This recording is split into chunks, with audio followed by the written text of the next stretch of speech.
The words hit me like a freight train on that Tuesday morning in downtown Boise. Your daughter paid me to hide this from you. My attorney of 15 years, Patricia Henderson, sat across from her mahogany desk, her face pale as she slid a manila envelope toward me.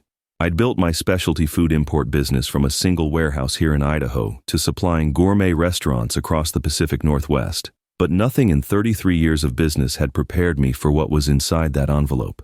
My name is Thomas, and at 61, I thought I knew my family. I'd spent 3 decades importing artisanal ingredients, truffle oils from Italy, aged vinegars from France, exotic spices from Southeast Asia, building relationships with high-end restaurants from Seattle to San Francisco. The business had been good to us, very good. Good enough that my daughter Sage and her husband Blake had never worried about money, never questioned how their mortgage got paid every month, never wondered who covered their kids' private school tuition at $15,000 a year each. I'd called Patricia that morning about updating my will, standard procedure for a man my age with substantial assets. The import business was worth north of $2 million. Plus, there was the warehouse property, investment accounts, and the life insurance policy I'd maintained for decades. I wanted to make sure Sage and her children would be set for life, just like I'd been setting them up financially for the past 12 years, since her husband Blake had gotten laid off from his engineering job. But when Patricia handed me that envelope, her hands were actually shaking. Thomas, I need to tell you something that goes against every fiber of my professional ethics, but I can't live with myself if I don't. She'd been my attorney since I incorporated the business in 2009, handled every major legal matter from commercial leases to FDA import regulations. I'd never seen her look like this. The envelope contained copies of documents I'd never seen before. Legal paperwork with my signature on it, except I'd never signed anything like this. Bank authorizations for accounts I'd never opened. Most disturbing was a power of attorney document, supposedly signed by me 6 months ago, giving Sage legal authority over my medical and financial decisions in case of mental incapacity. The signature looked perfect, but I'd been in Italy that week, sourcing new olive oil producers for my restaurant clients. She came to me 8 months ago, Patricia continued, her voice barely above a whisper. Said you were showing signs of early dementia and that the family needed legal protections in place.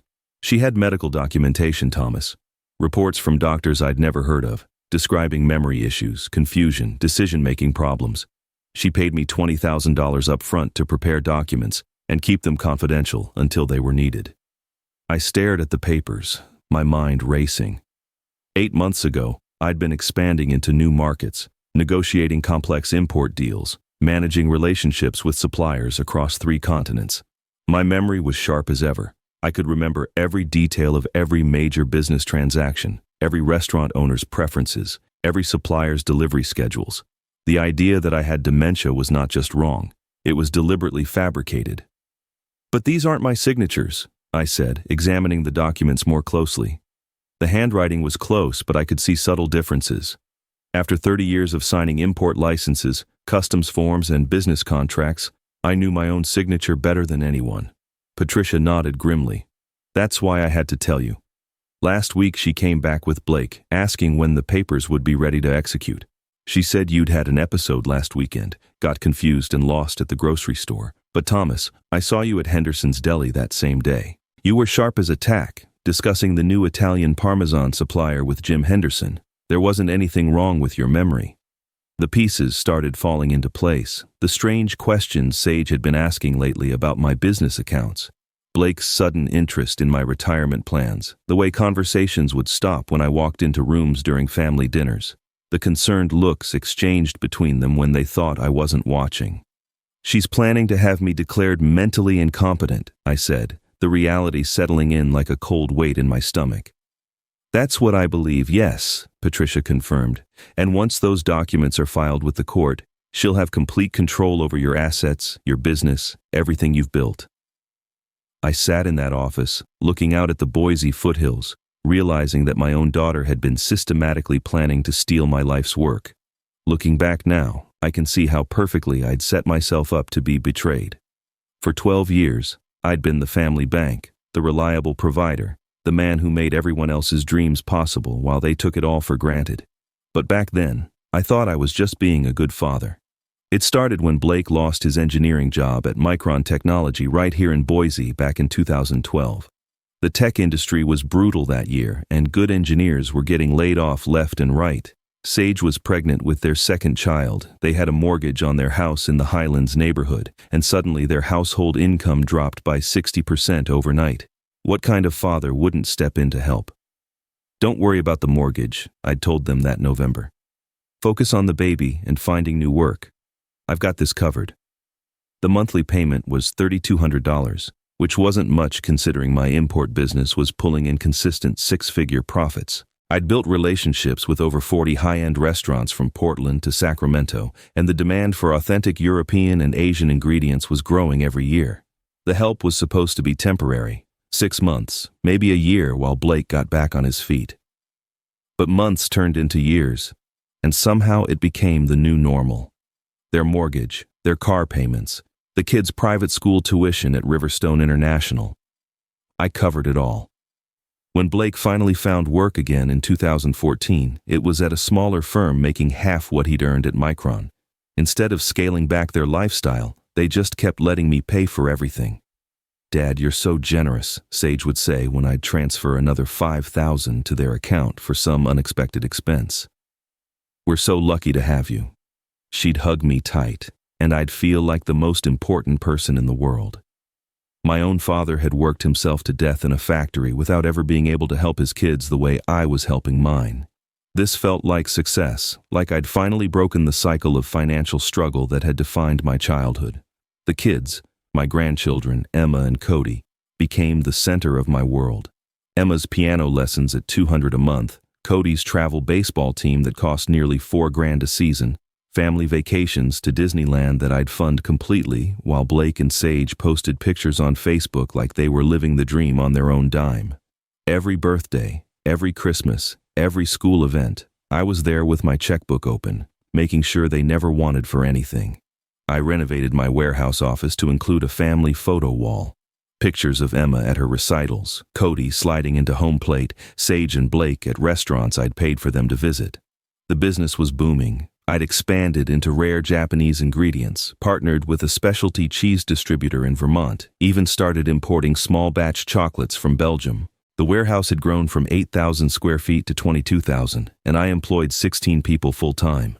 Every Friday, Sage and the kids would come to the warehouse after school. I'd show Emma the new products that had arrived from Italy, aged balsamic vinegars, truffle salts, artisanal pasta shapes she'd never seen before. Cody loved the warehouse forklift and would beg me to let him ride along when I moved pallets. "When I grow up, I want to work with Grandpa," he'd say, and my heart would swell with pride. Blake seemed grateful too, at least on the surface. He'd help me with technology updates for the business, setting up new inventory management systems, modernizing our online ordering platform for restaurant clients. "You've built something incredible here, Thomas," he'd tell me, while we worked late updating the website. "This business is going to take care of the family for generations." Sunday dinners at their house in the Highlands became our weekly tradition.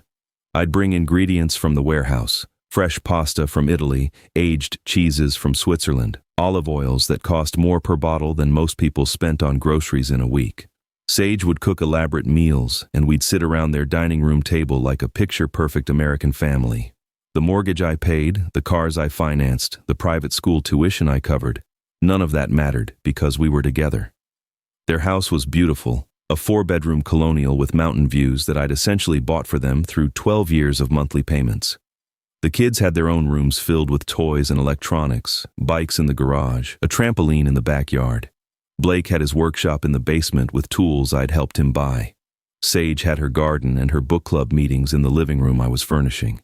I thought I was building a legacy. Instead, I was funding my own destruction. The first sign something was wrong came on a Thursday evening in March, 6 months before Patricia would hand me that devastating envelope. I'd stopped by Sage and Blake's house unannounced, something I'd done hundreds of times over the years, to drop off a case of that expensive French sea salt that Sage loved for her dinner parties. I used my key, the one they'd given me years ago when I started helping with the mortgage. "Family emergency access," Blake had joked when he handed it over, "in case we lock ourselves out or something." But as I stepped into their kitchen, I heard Blake's voice from the living room, and something in his tone made me freeze. The old man's getting predictable, he was saying. Same routine every week. Warehouse, bank, home, repeat. He's got no idea what's coming. I stayed perfectly still in the kitchen, my hand still on the door handle, the case of sea salt heavy in my other arm. Through the archway, I could see Blake pacing in front of their fireplace, the gas fireplace I'd helped them upgrade 2 years ago for $3,800. How much longer until we can move? That was Sage's voice, and it hit me like a punch to the stomach. My daughter, my only child, sounded eager, excited even. Patricia says another few months to get all the paperwork in order, Blake replied. The medical documentation needs to be rock solid. Can't have any loose ends when we present the incompetency case to the court. I must have made some sound, a sharp intake of breath, maybe the case of salt shifting in my hands, because their conversation stopped abruptly. I heard footsteps, and Blake appeared in the kitchen doorway, his face cycling through surprise, confusion, and what looked like panic before settling into a forced smile. Thomas, hey, we didn't hear you come in. His voice was too loud, too cheerful. What brings you by? I held up the case of salt, my mind racing. Brought this for Sage, the fleur de sel from Brittany she liked. My own voice sounded strange to me, distant and careful. Sage appeared behind Blake, her expression matching his fake brightness. Oh, Dad, you didn't have to do that. You spoil us. She moved forward to hug me, the same hug she'd given me thousands of times, but now it felt different, calculated. Her arms around my shoulders felt like a spider's web closing around prey. What were you two talking about? I asked, trying to keep my tone casual as I set the salt on their granite countertop, the countertop I'd paid to have installed 3 years ago. Oh, just boring stuff. Sage waved dismissively. Blake's thinking about changing jobs again, and we were discussing the logistics. You know how stressful career transitions can be. But I'd heard what I'd heard, medical documentation, incompetency case, court proceedings. Those weren't terms you used when discussing career changes. Those were legal terms, the kind Patricia Henderson used when she was handling complex family law matters. Which company is Blake considering? I pressed, watching their faces carefully. Blake and Sage exchanged a quick glance, the kind of wordless communication that married couples develop over years together. It was barely a second, but I caught it. They were coordinating their lies. A couple of different opportunities, Blake said vaguely. Nothing concrete yet. You know how these things go in tech. Lots of conversations before anything definite happens. I stayed for dinner that night, just like normal. Sage made her usual Thursday roast chicken using herbs from my warehouse, and we sat around the dining room table talking about Emma's upcoming piano recital and Cody's baseball season starting up. On the surface, everything was exactly as it had always been. But underneath, I was studying them with new eyes. The way Sage's smile didn't quite reach her eyes when she thanked me for the salt. The way Blake kept checking his phone during dinner, like he was nervous about something. The way both of them seemed to be performing their roles as grateful daughter and son-in-law rather than simply being themselves. After I left their house that night, I drove slowly through the familiar streets of Boise, past the warehouse where I'd built my American dream, past the bank where I'd transferred hundreds of thousands of dollars to support their lifestyle. The conversation I'd overheard played on repeat in my mind. The old man's getting predictable. He's got no idea what's coming. For the first time in 12 years of unconditional generosity, I started to wonder if my family saw me as something other than a beloved father and grandfather. Maybe I was just a resource to be managed. A problem to be solved, a target to be eliminated. The next few weeks, I became a detective in my own life. Every conversation, every interaction with Sage and Blake got filtered through new suspicion. I started paying attention to things I'd ignored for years, and what I found made my blood run cold. First, I noticed the medical appointments. Sage had been asking me about doctor visits with increasing frequency over the past year. Dad, when was your last physical?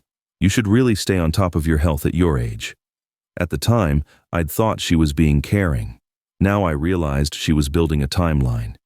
I called Dr. Martinez, my physician for the past 8 years. Thomas, good to hear from you. How can I help? His voice was warm and familiar. I need to know if anyone's been asking about my medical records. Family members, lawyers, anyone. There was a pause. Well, your daughter called about 6 months ago. Said she was worried about some memory issues you'd been having and wanted to know if you'd mentioned anything during your visits. I told her you were in excellent health, both physically and mentally. Why? Is there a problem? My hands were shaking as I hung up. 6 months ago, exactly when Patricia said Sage had first approached her about the legal documents, my daughter had been fishing for ammunition, looking for any medical evidence she could use to support a competency claim. When Dr. Martinez couldn't provide it, she'd apparently found doctors who would. I started going through my financial records with the methodical approach I used for import customs documentation, bank statements, investment accounts, credit card bills, everything I could find. That's when I discovered the strange charges. $500 to Riverside Psychological Associates in March. I'd never been to any psychological practice. Another $800 to Northwest Mental Health Consultations in April. Both charges were on a credit card that Sage had access to, the one I'd given her years ago for family emergencies and household expenses. I called both offices. Riverside had no record of Thomas Mitchell ever being a patient. But when I pressed the receptionist, she said they had seen a family member who'd paid cash for consultation about elderly care concerns. Northwest was more direct. Someone had paid them to prepare a psychological evaluation report for a family member experiencing age-related cognitive decline. The reports were being written about me by doctors I'd never met, based on information provided by my own daughter. But the discovery that really staggered me came when I checked my business insurance policies. I'd always maintained substantial Keyman life insurance, $2.5 million, to protect the import business if something happened to me. The beneficiary had always been Sage, which made sense since she'd inherit the company. Except now, there were additional policies I'd never signed for. Someone had taken out another $1 million policy on my life just 4 months ago with a different insurance company. The signature looked like mine, but I knew I'd never been to their offices, never met with their agents, never agreed to additional coverage. The premiums were being paid from one of my business accounts through automatic withdrawal. Sage had access to that account for legitimate business expenses, office supplies, warehouse maintenance, employee benefits. I'd trusted her with it completely. Now she was using my own money to pay premiums on life insurance policies I'd never authorized, policies that would pay out when I died. Combined with the forged power of attorney documents Patricia had shown me, the picture became crystal clear. Sage and Blake weren't just planning to have me declared incompetent so they could control my assets while I was alive. They were positioning themselves to benefit substantially when I died, and given the lengths they were going to fabricate medical evidence of mental decline, I had to wonder if they were planning to accelerate that timeline. That night, I sat in my home office surrounded by evidence of my daughter's betrayal. Bank statements, medical bills for services I'd never received, insurance policies I'd never signed, power of attorney documents with forged signatures, the import business I'd built from nothing, the financial security I'd provided for over a decade, all of it was being systematically stolen by the people I loved most. The old man's getting predictable, Blake had said. He's got no idea what's coming. But now I did, and I was going to be ready. 3 days after uncovering the insurance fraud, I made a decision that would change everything. I hired a private investigator named Marcus Webb, a former Boise police detective who specialized in financial crimes. I need to know what my family is really planning, I told him in his downtown office, and I need documentation that will hold up in court. Marcus was thorough. Within a week, he'd uncovered a network of lies that went far deeper than I'd imagined. The psychological evaluations weren't just fake medical reports. They were part of a coordinated campaign to create a paper trail of my supposed mental decline.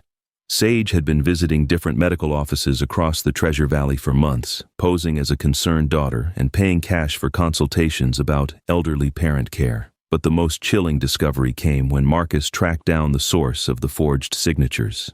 Blake had been practicing my handwriting. Marcus found a notebook in Blake's car during surveillance. Pages and pages of my signature, practiced over and over until it was nearly perfect. The notebook also contained notes about my daily routines, my banking habits, even the times I typically went to the warehouse.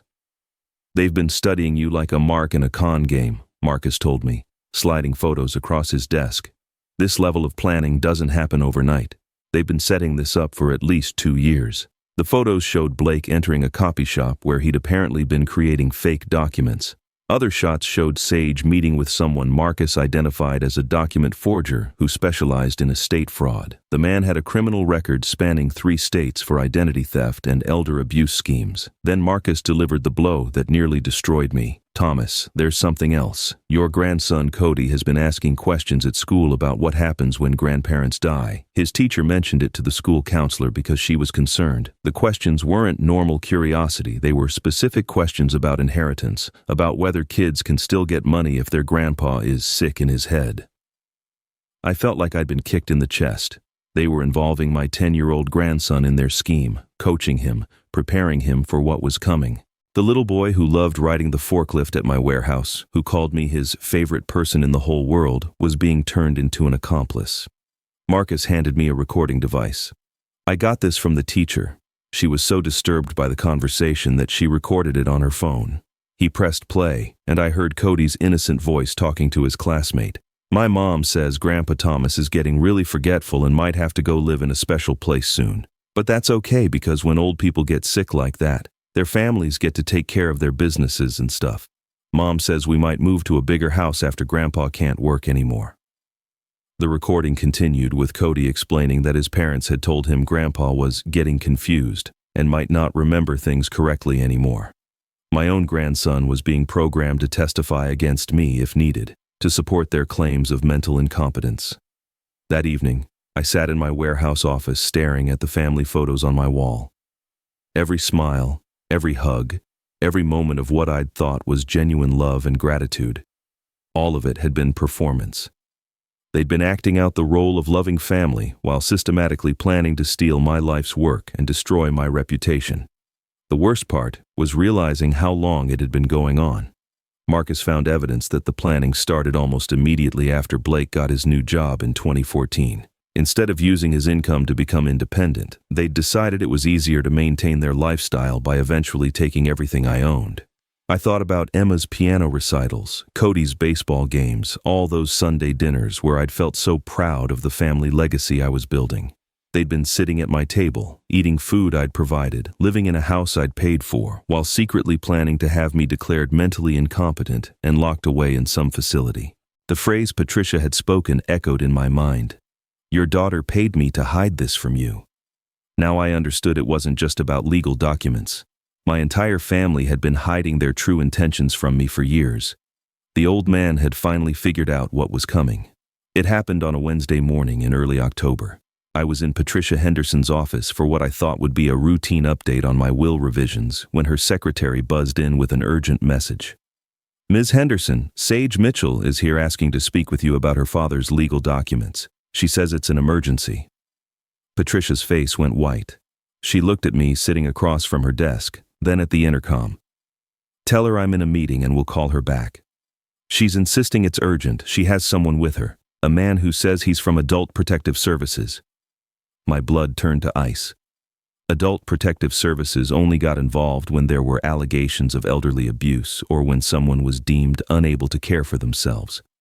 I looked at Patricia, and I could see the exact moment she realized what was happening. Thomas, she said quietly, I think they're making their move right now. They're here to execute the plan. Through the office window, I could see Sage pacing in the reception area. She was dressed professionally, business suit, hair pulled back, carrying a briefcase I'd never seen before. Next to her stood a man in his 40s with a clipboard and an official-looking badge. This wasn't my daughter coming for a casual visit. This was a coordinated legal intervention. Patricia picked up her phone and quietly called her assistant. Jenny, please record everything that happens in the next 30 minutes. Use the digital system we installed for depositions. She looked at me. Whatever happens, we need documentation. My hands were shaking as the reality hit me. After months of planning, gathering evidence, and hoping I was wrong about my own family, they were actually doing it. They were here to have me declared mentally incompetent, right here in my attorney's office, where I'd conducted business for 15 years. Should I call Marcus? I asked, referring to the private investigator. No time. Just follow my lead and remember, everything we've discovered about forged documents, fake medical reports, insurance fraud.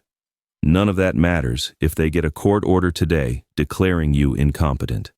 Once that happens, you lose the legal standing to fight back. The intercom buzzed again.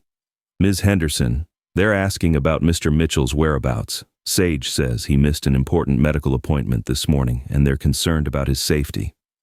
Patricia and I looked at each other. I hadn't missed any medical appointment. I didn't have any medical appointments scheduled. This was another fabricated crisis designed to create urgency and justification for immediate intervention. Thomas, Patricia said, her voice steady but urgent. I need you to listen very carefully. Your daughter paid me to hide this from you, but I'm breaking every ethical rule I know by telling you the truth. They have court documents ready to file. Fake medical evaluations, forged signatures, manufactured evidence of mental decline. If I let them in here, if I participate in this charade, you'll be in a care facility by the weekend and they'll have complete control of your assets by Monday.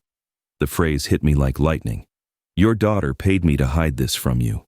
Now I understood its full meaning. It wasn't just about the forged power of attorney documents Patricia had shown me months ago. My own daughter had been paying my attorney to keep me in the dark while she orchestrated my complete destruction. Through the window, I watched Sage check her phone, then nod to the man from Adult Protective Services. He was filling out forms on his clipboard, official government forms that would strip away my rights as a human being and hand my life over to the people who'd been systematically betraying me. What do we do? I asked. Patricia was already moving, gathering documents from her safe. We're going out the back door, right now. I have copies of everything, the forged signatures, the fake medical reports, the insurance fraud. We're going straight to the district attorney's office before they can file those competency papers. As we prepared to leave through Patricia's private exit, I took one last look at my daughter in the waiting room. She was checking her watch impatiently, probably wondering why this was taking so long. In her mind, I was supposed to be the confused, helpless old man walking into a trap. Instead, I was the import business owner who'd built a multi-million-dollar company by staying 3 steps ahead of the competition. The Ada County District Attorney's office was a 15-minute drive from Patricia's law firm, but it felt like the longest ride of my life. Patricia had called ahead, and we were met by Assistant DA Rebecca Torres, a sharp woman in her 40s who specialized in elder abuse and financial crimes. Mr. Mitchell, she said as we settled into her conference room, Ms. Henderson briefed me on your situation. This is one of the most elaborate elder abuse schemes I've seen in 20 years of prosecution. Patricia spread the evidence across the conference table like a war map. Bank statements showing unauthorized charges, insurance policies with forged signatures, recorded conversations from Marcus's investigation, photos of Blake practicing my handwriting, the fake medical reports from doctors I'd never met, the notebook detailing my daily routines and banking habits. The timing is critical, DA Torres explained.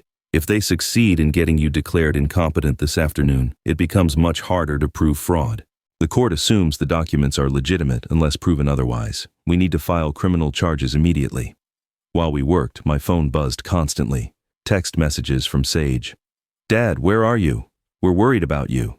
Then Blake. Thomas, Sage said you missed your doctor's appointment. Are you okay? Then Sage again. Dad, please call us. The doctor wants to check on your health. Each message was another lie, another piece of their manufactured crisis. There was no missed appointment, no worried doctor, just 2 people growing increasingly desperate as their timeline fell apart. DA Torres reviewed the evidence with methodical precision. The forged signatures alone are felony charges. Add in the insurance fraud, the fake medical reports, the attempted guardianship fraud. We're looking at federal charges that could result in 20 years in prison. What about my grandson? I asked. They've been coaching him to testify against me. Her expression darkened. Child manipulation in service of elder abuse carries additional penalties. If we can prove they've been grooming the child as a witness to false testimony, that's another felony. At 2:47 p.m., my phone rang. It was Sage, and this time I could hear panic in her voice when I answered. Dad, thank God. Where are you?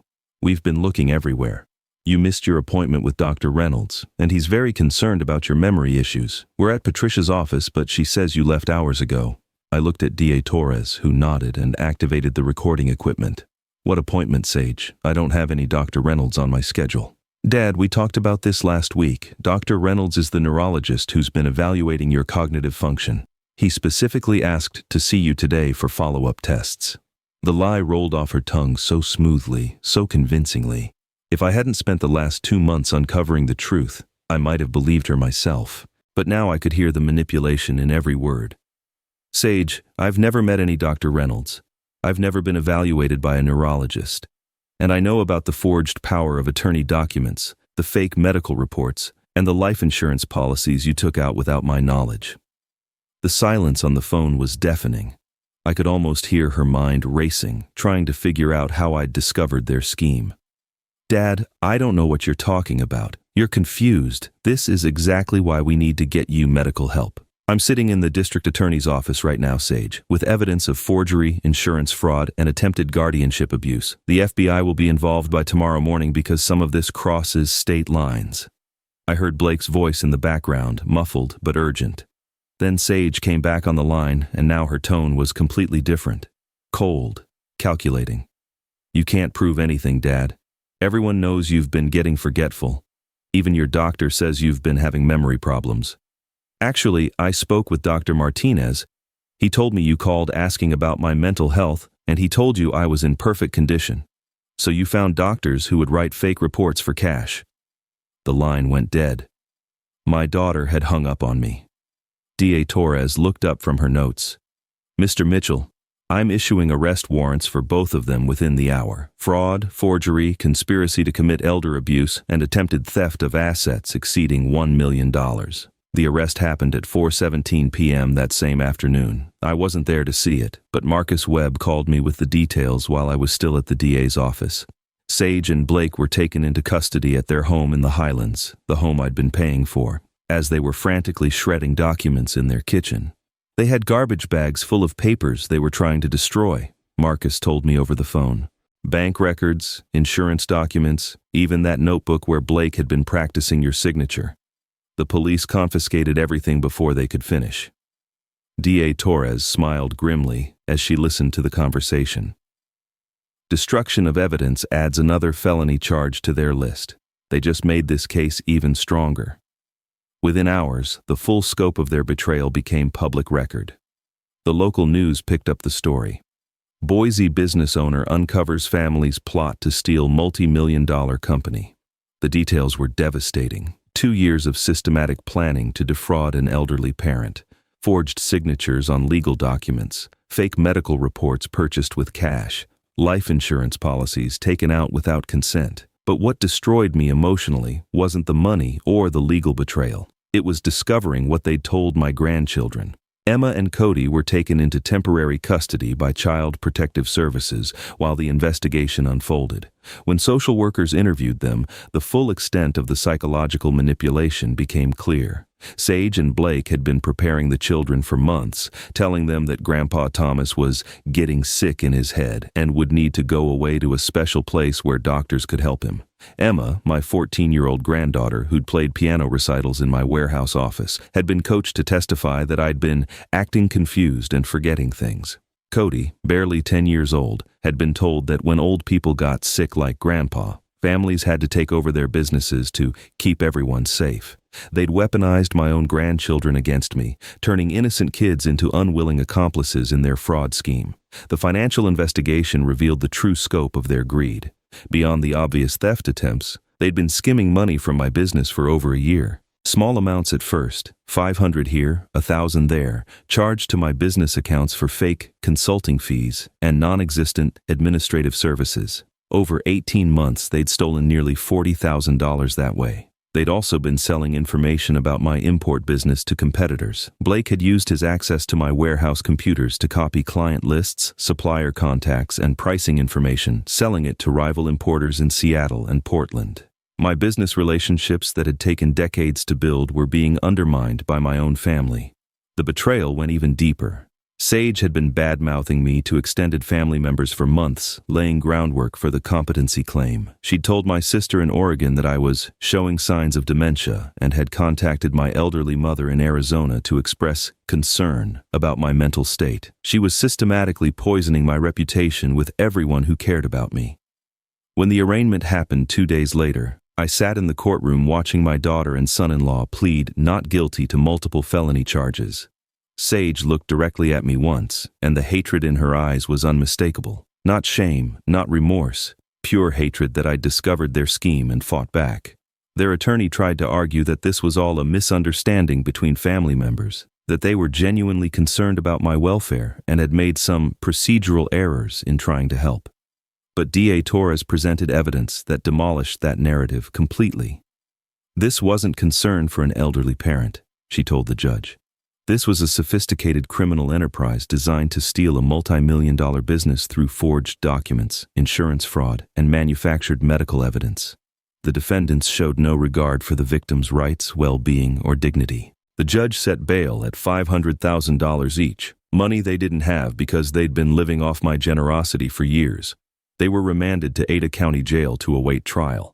As I walked out of that courthouse, I felt something I hadn't experienced in months: relief.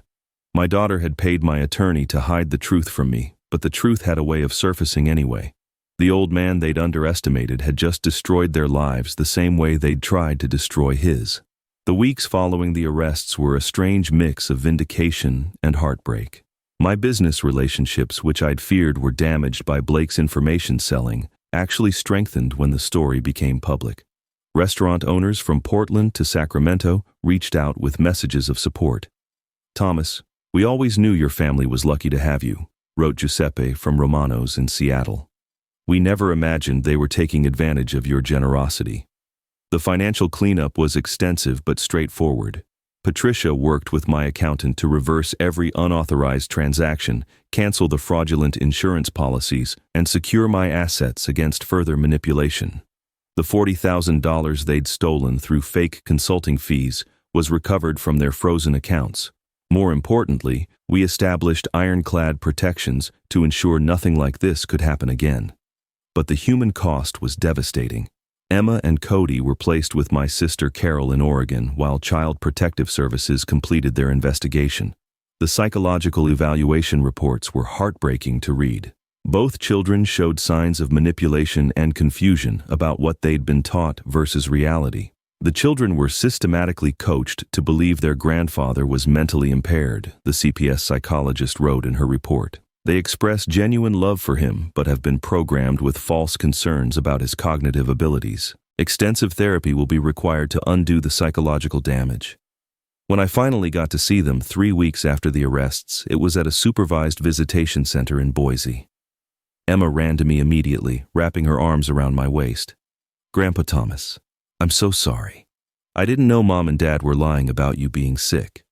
Cody was more confused, asking innocent questions that broke my heart. "Are you really not sick, Grandpa? Mom said you forgot things and got lost sometimes. She said that's why you might have to go away." I spent that first hour just reassuring them, explaining in age-appropriate terms that some adults sometimes make very bad choices, and that I was perfectly healthy and would always be there for them. The visit coordinator noted that both children showed immediate comfort and natural interaction with me, confirming that their coached fears were artificial. The legal proceedings moved quickly.